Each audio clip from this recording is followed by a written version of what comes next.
Indian Navy has been operating these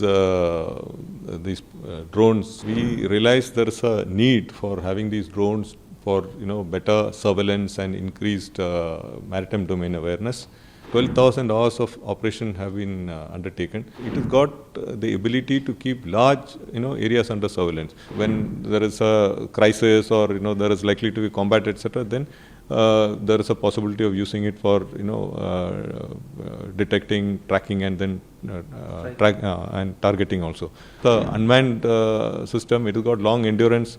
Almost 33 hours it can stay in the air. You are going to Ladakh as part of Indian Navy's outreach program. I guess apparently you are the first Navy chief to do so, to reach out to people in far-flung areas of the country like Nagaland, and now you're going to Ladakh. Can you tell us about this outreach mission of the Indian Navy, sir? Yeah, see, the outreach mission is primarily because with the Agniveer scheme that we have started, there was a vision of the Prime Minister that we should have at least one Agniveer from every village. So, when we did a study, we found that currently we have a representation from about 656 districts out of all the districts of India, which is about 85%. So, हमारा एक कोशिश है to make it 100% in the coming years. So, we are trying to reach out, and what we found out that the northeast particularly and Leh Ladakh, these are the areas from where there are very few people in the service in the Navy. So from in the month of December, we had gone to Nagaland. We are planning to go to Manipur and the other states also subsequently. And we had sent an expedition to of women, the car rally which was conducted in Rajasthan and the western part of the country. We did a coastal car rally starting from Kolkata to Lakhpat, which was done in the month of April. So, why do we do all this? We do this primarily to make awareness of the Navy to all the youth of a country, so that they are aware that Navy is there, Navy kya karti hai, and therefore they should be encouraged to join the Navy. We are now doing the same thing similar thing in effort in Ladakh. So we have sent a bike rally, a car rally. So what they do is they go interact with the schools, interact with the youth, as well as the local populace. For example, in the entire Navy, we have only 7 sailors and 1 officer from Ladakh, which I feel is very less. So our effort is to interact with them and try and have more people to be aware of it. Because a person in Ladakh may not even have seen the sea. तो उसको क्या पता है कि Navy क्या करती है? So the sea is going to the people of Ladakh. Yeah. So तो मैं तो south से हूँ. I'm from Trivandrum. So for me, we interact with the sea. We see it regularly. But as you go north to the northern parts of the country, so you don't really come across the sea. That's why. Sir, on the but externally we are seeing that the Navy is now deployed in far-flung areas, covering a very big part of the world as our area of interest and area of responsibility, and ships are mission deployed in very far-flung areas.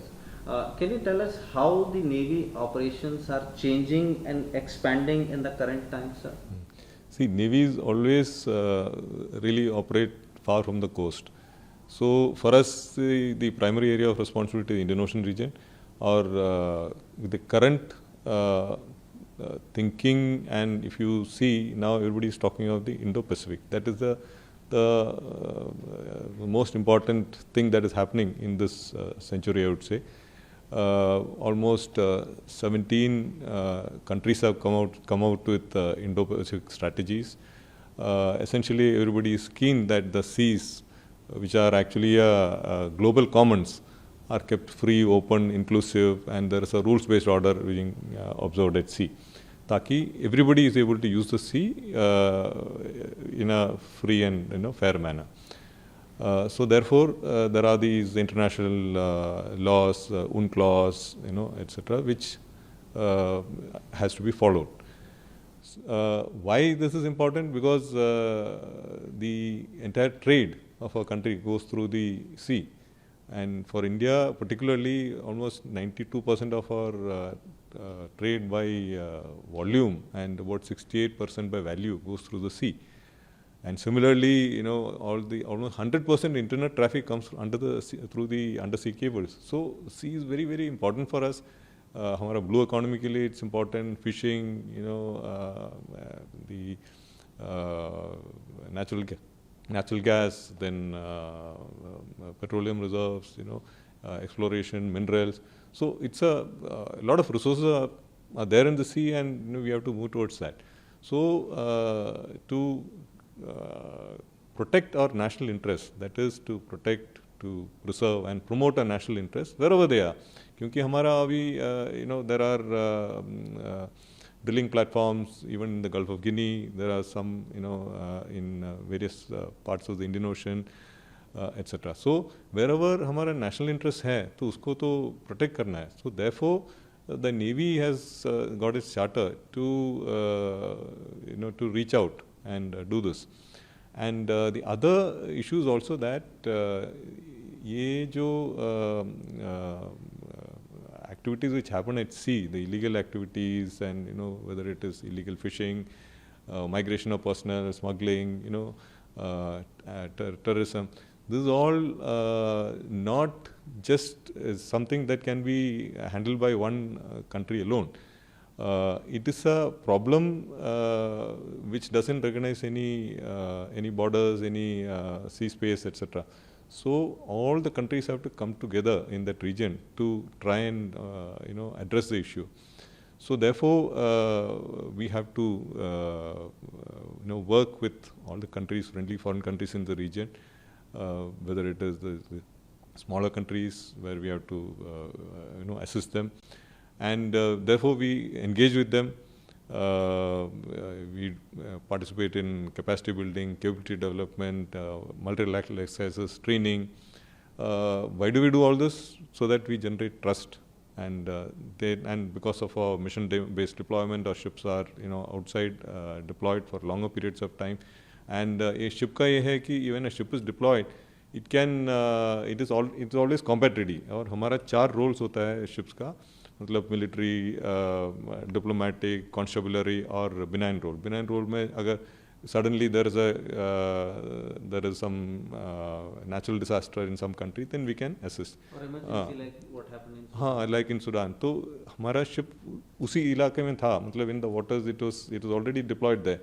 So the ship का, एक navy ship का ये advantage है कि you can be deployed very close to a thing without requiring anybody's permission, because international law permits that. And therefore जब permission was given for the ship to enter port, you just could do it within a few hours. So that is the biggest advantage of the Navy. You can be poised, you are flexible, you have got endurance, you can sustain yourself there, and you can do a wide range of things. You can go into combat task also, you can go into constabulary task also, diplomatic role also, or do humanitarian assistance. Sir, with the expanding responsibilities, the Prime Minister announced the Predator drone deal with the US during his visit there. How do you think the Predator drones are going to help the Indian Navy and India to protect its maritime interests? See, Indian Navy has been operating these drones. They fall in the category of the HALE, that is high altitude, long endurance drones. So we realized there is a need for having these drones for better surveillance and increased maritime domain awareness. So we had taken 2 of these on lease from November 2020 onwards, and since then we have been operating it. करीब 12,000 hours of operation have been undertaken. तो इससे हमारा काफ़ी experience हो गया, and we have understood the benefits and advantages of it. It has got the ability to keep large, areas under surveillance. So I'll just show you on the map, if you can just come over. So if you just look at this map here, this is India and the Indian Ocean region.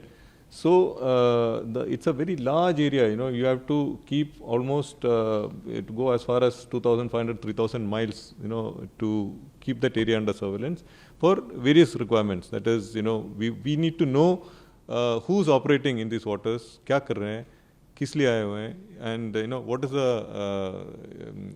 their aim. So in peacetime we do ISR, that is intelligence, surveillance and recognition, and when there is a crisis or there is likely to be combat, etc., then there is a possibility of using it for detecting, tracking, and then and targeting also. So this unmanned system, it has got long endurance, almost 33 hours it can stay in the air, and it can reach the far reaches of the ocean and areas that we want to keep under constant surveillance, which is not really possible by satellite or by just sending a PATI there. These drones are able to stay there for a longer duration and keep it under surveillance. And if somebody is transiting in these waters, we can continuously keep it under watch. So that is a big advantage. And we have now learnt, quite a bit about its capability. We are satisfied with it, and that is why we have, we are very keen that these are procured. 15 for the maritime role. Yeah, for 15 for the maritime role. So how does it help in indigenization also, if you ask me? Right now we don't have the technology for these HALE UAVs. They are the high-end category because of their endurance and altitude. They can fly at above 40,000 feet and so on. So by inducting these, I think the initial 10 will come in, built in the US and come here. The rest will be built here. So that will give us advantage of various technologies that can be that will be transferred. Technology in terms of the radar processing, the sensor fusion, then some of the composites that are part of the aircraft, then titanium alloy castings for the undercarriage, and so many other the payloads, integration of the weapons. When indigenous weapons are made, how do we integrate them into this? So many of these technologies are getting transferred, and since 21 aircraft are going to be assembled here, there will be a requirement for smaller companies, MSMEs and startups, etc., to participate in it and provide. So it will provide an opportunity for the aerospace industries. And further, there's a MRO also being set up here. So therefore, engines, components of engines, repairs, and not just for what jo India mein whatever the India has bought, but also इस region में जितने भी HALEs हैं, उनके सब predators हैं, उनके servicing वगैरह इधर ही होगा. So it will generate a entire ecosystem and facilitate the transformation of India into a global, say, unmanned aerial system hub for innovation, like it was envisioned by our Honorable Prime Minister. And it's going to... Definitely. When we have these drones, I'm talking about the maritime domain, but the least ones which we have are already providing surveillance effort for the Air Force, for the Army, and we have used it for keeping surveillance in the Indian Ocean on our adversaries. It has helped in anti-narcotics operation. It has been interfaced with our fleet. So a lot of benefits, and the one we are using right now has got much less capability.